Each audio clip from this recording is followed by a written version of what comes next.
બાળકો આજે સ્ટાર્ટ કરીએ છીએ લેક્ચર નંબર 2, જેની અંદર આપણે ડિસ્કસ કરવાનું છે કાર્લ પિયર્સનની રીતે વિષમતા અને વિષમતાંક. તમે કહેશો કે સર આની અંદર મેઇન પોઈન્ટ ધ્યાન શું રાખવાનો છે? તો તમારે સૌથી પહેલાં હેડિંગ જે મારવાની છે એ લખવાનું છે, જેની અંદર તમે લખશો જ્યારે શું આપેલું હોય, વર્ગ અને એફઆઈ આપેલા હોય ત્યારે, વર્ગ અને એફઆઈ આપેલા હોય ત્યારે તો તમે કહેશો કે સર આ પહેલું હેડિંગ, બીજું હેડિંગ તમે લખશો આ પોઈન્ટ, જેની અંદર ફોર્મ્યુલા તમને એકદમ ક્લિયર છે. તમે કહેશો કે સર ફોર્મ્યુલા કઈ છે? તો તમે કહેશો કે સર જે ઇઝ ઇક્વલ ટુ, તમે કહેશો કે sir x bar minus M upon S. આ વિષમતાંકની ફોર્મ્યુલા લખી અને વિષમતા એક્સ બાર માઇનસ એમ, જે તમે કહેશો કે સર વિષમતા અને આ વિષમતા અને વિષમતાંક આપણે બે વસ્તુ શોધવાની છે. તો વિષમતાંક અને વિષમતાની બંનેની ફોર્મ્યુલા લખી. સૌથી પહેલાં મેં કેમ આ વસ્તુ લખી? તો તમે કહેશો કે સર એકવાર રિવિઝન થઈ જાય એના માટે જ આપણે આ કરીએ છીએ, જેનાથી ઇઝીલી તમને ક્લિયર થઈ જાય. સૌથી પહેલાં તમે કહેશો કે સર એક્સ બારની ફોર્મ્યુલા ક્લિયર છે, A plus sigma f i d i upon n લખો યા સિગ્મા એફ લખો તો પણ ચાલે, અને ઇન્ટુ સી. જો તમે સી થી ડીને ડિવાઈડ કર્યા હોય તો તમારે કરવા પડે. બીજું અગત્યની ફોર્મ્યુલા છે જે તમે કહેશો કે સર બહુલક આતુ મધ્યક. તમને આવડે છે તો પણ આગળ આ લખજો, જેથી તમે ભૂલ ના કરો એના માટે હું આ લખું છું. એલ પ્લસ તમે કહેશો કે sir F M minus F1, અહીંયા લખીશું 2FM minus F1 minus F2 into તમે કહેશો કે સી, જે વર્ગની વર્ગ લંબાઈ હોય એ. અને લાસ્ટમાં તમે કહેશો કે સર આની અંદર જરૂર પડે છે પ્રમાણિત વિચલન, જેમાં હવે તમે ક્યારના કરો છો એટલે તમને બહુ વાંધો નહીં આવે. FIDI સ્ક્વેર અપોન એન, માઇનસમાં લખી કાઢીશું અહીંયા સિગ્મા, તમે કહેશો કે sir FIDI upon n whole square into c, જો તમે લીધું હોય તો. આટલો તમારો પોઈન્ટ પહેલાં તમારે લખી કાઢવાનો છે, પછી હું મેઇન પોઈન્ટ પર આગળ જઈશ. તમારે આ સ્ટેપ બાય સ્ટેપ સમજશો તો જરાય કોઈ વાંધો નહીં આવે. ખાલી નાના નાના પોઈન્ટ જ છે, પણ દાખલો મોટો થશે. આનું હોમવર્ક જે હું કહું એ તમે વ્યવસ્થિત કરજો તો કોઈ પ્રોબ્લેમ નહીં થાય. શાંતિથી પહેલાં આટલું લખી લો, પછી આપણે આગળ જઈએ. સૌથી પહેલાં શરૂઆત કરીએ બાળકો. હવે જે દાખલા નંબર છે 3ની વાત કરીએ. એક પ્રકારના કાર્યને પૂર્ણ કરવા માટે કામદારે લીધેલા સમયગાળા અંગેની માહિતી નીચે મુજબ જોવા મળી છે. આ માહિતી પરથી કાર્લ પિયર્સનની પદ્ધતિનો વિષમતાંક શોધો અને તેનું અર્થઘટન કરો. એટલે તમારે કહેવાનું છે કે આની અંદર ધન વિષમતાંક છે કે ઋણ વિષમતાંક છે, એટલું જ કહેવાનું છે. બસ આટલો પોઈન્ટ કહેવાનો છે.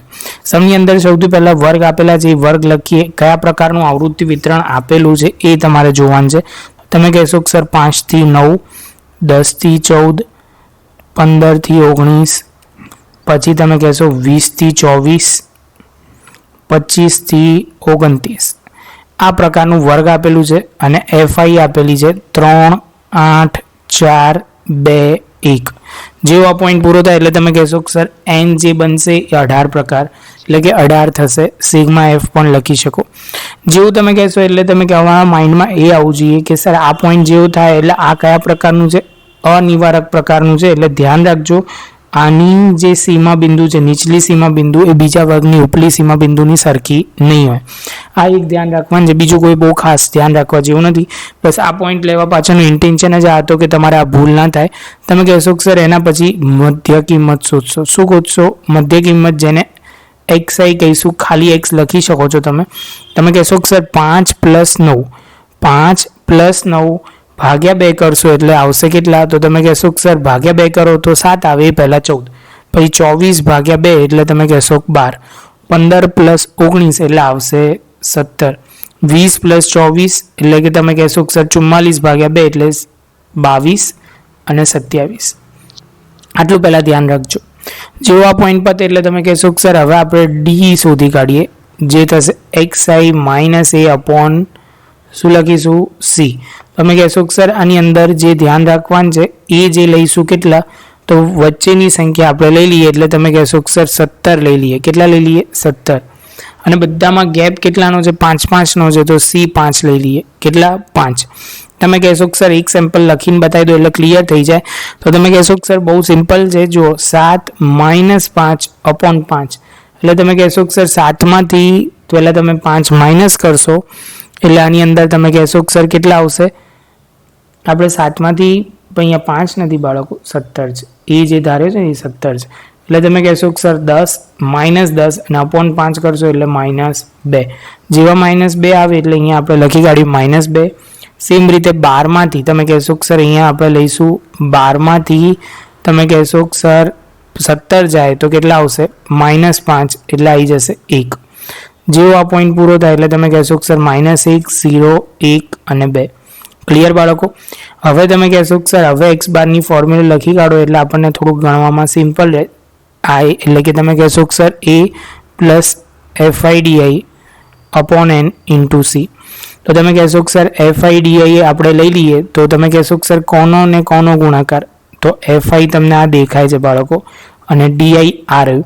તમે કહેશો કે સર એનો ગુણાકાર શરૂઆત કરીએ 3 ગુણ્યા -2 એટલે કે -6, 1 ગુણ્યા -1 એટલે 8, 0 તમે કહેશો 2 અને આ પણ કહેશો 2 એટલે ટોટલ થઈ જશે. તમે કહેશો પ્લસમાં 4 છે સર, માઇનસમાં 10 છે, તો સિગ્મા FIDI જે બની જશે એ -10 બનશે.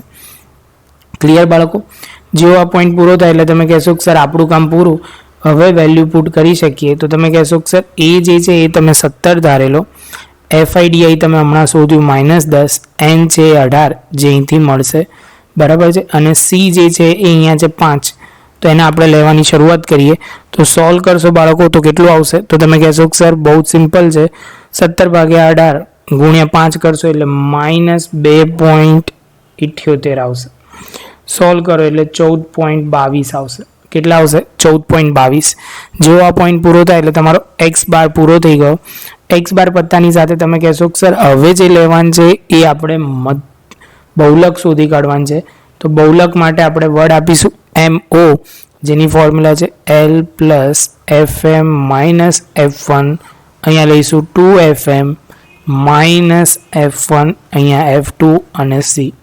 તમે કહેશો કે સર સિલેક્ટ કેવી રીતે કરીશું, તો સૌથી પહેલાં બાળકો અહીંયા તમે કન્ફ્યુઝ ના કરો. એટલે આ જે અહીંયા જોજો અનિવારક પ્રકારનું છે, અનિવારક પ્રકારનું છે, જેને નિવારકમાં આપણે કન્વર્ટ કરીશું. તો આની અંદર તમે કહેશો કે સર નિવારકમાં કન્વર્ટ કરવા માટે કે બહુ ખાસ અઘરું નથી હોતું. ઉપલી સીમામાં 0.5 પ્લસ કરો અને નીચલી સીમામાં 0.5 માઇનસ કરો.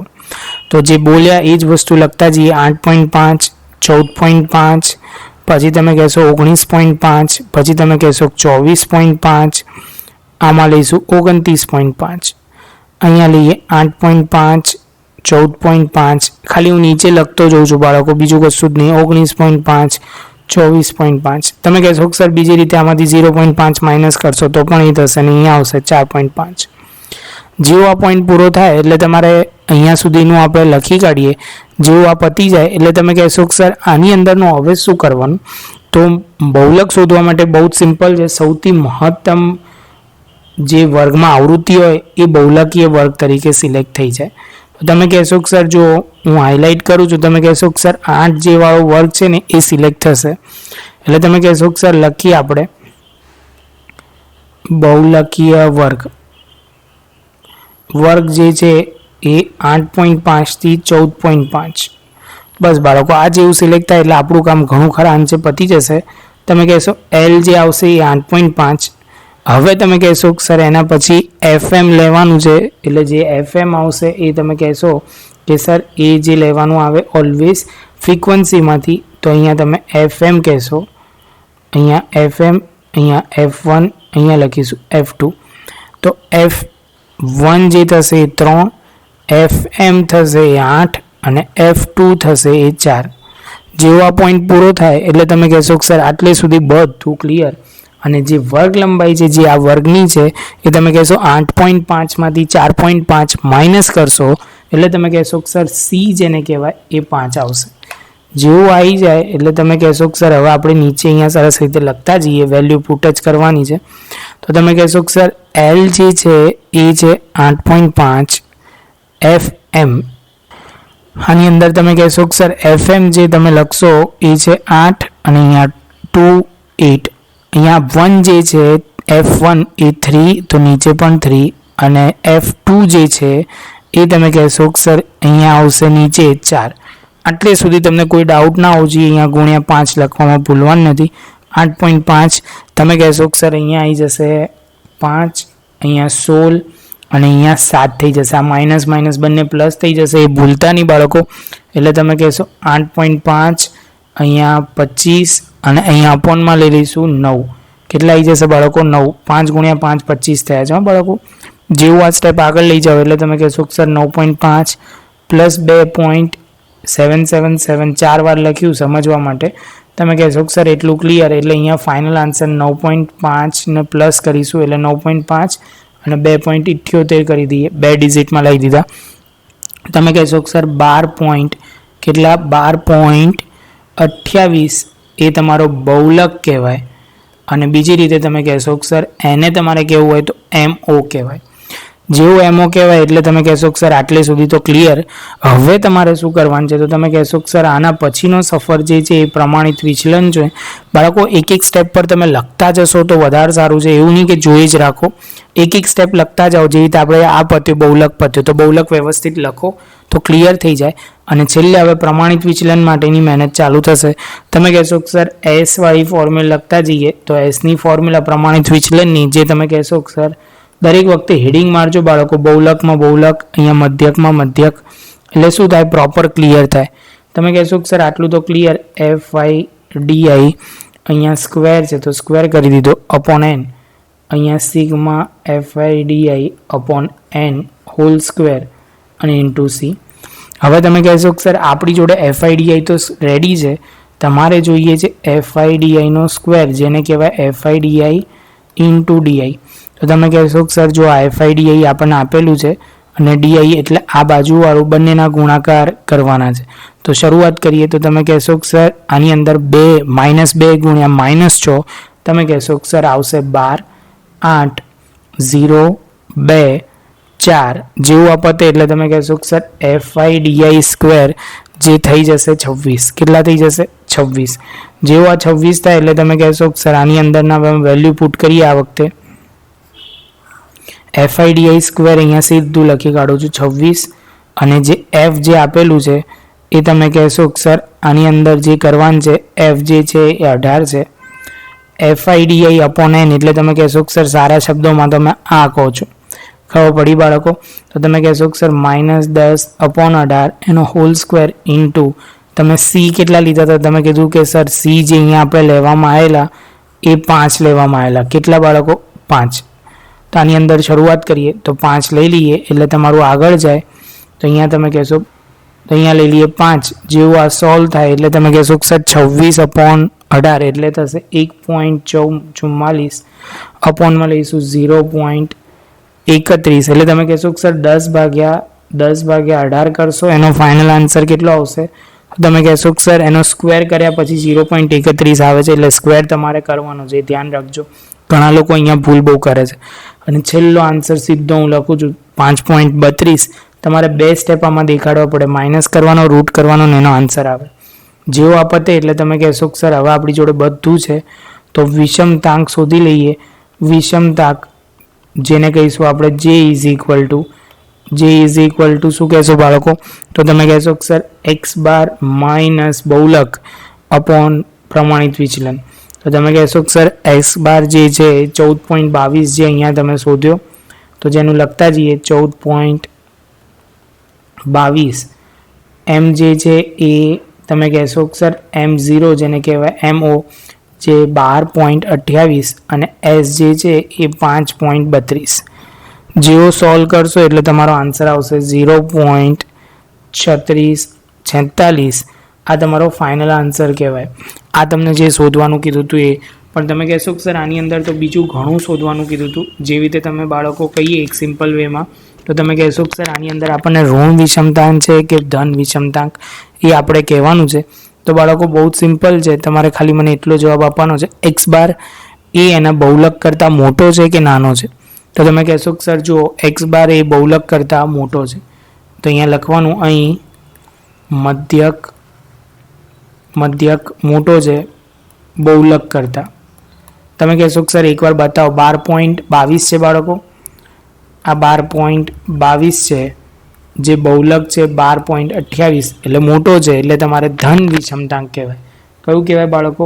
તો તમે એવું કહી શકો કે આ જે પ્રકારનું જે ધન વિષમતાંક છે એ અગત્યનો પોઈન્ટ હતો.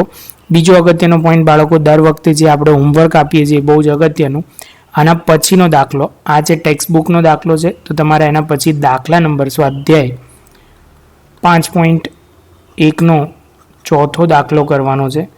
ઉદાહરણ નંબરમાં 2 અને 3 કરવાના છે. 3 દાખલા તમારે કરીને મને બતાવવાના છે, પ્રેક્ટિસ કરવાની છે, જેથી તમને ક્લિયર થઈ જાય. શાંતિથી આ લખી લો. મળીએ હવે નવા લેક્ચરમાં નવા એક ટોપિક સાથે, જ્યારે ફરી એક નવો પોઈન્ટ આપણે ડિસ્કસ કરીશું.